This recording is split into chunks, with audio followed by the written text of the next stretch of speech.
பரந்தூர் விமான நிலைய திட்டம் கைவிடப்பட்டதற்கு கண்டனம் தெரிவித்துள்ள முன்னாள் அமைச்சர் டி.ஆர்.பி. ராஜா, முதலமைச்சரின் இந்த அறிவிப்பால் தொழில் மற்றும் சுற்றுலாத்துறை வளர்ச்சிக்கு பெரிய அடி விழுந்திருப்பதாக விமர்சித்துள்ளார்.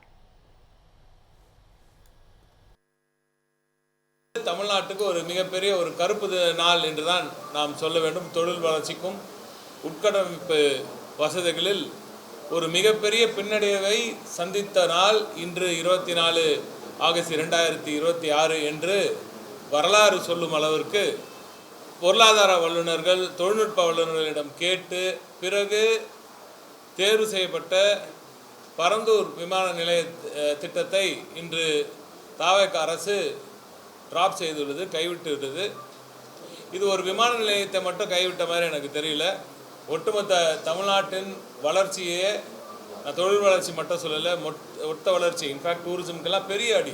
நீங்கள் டூரிசம்க்கு சுற்றுலாத்துறைக்கு ஒரு மிகப்பெரிய அடி இது.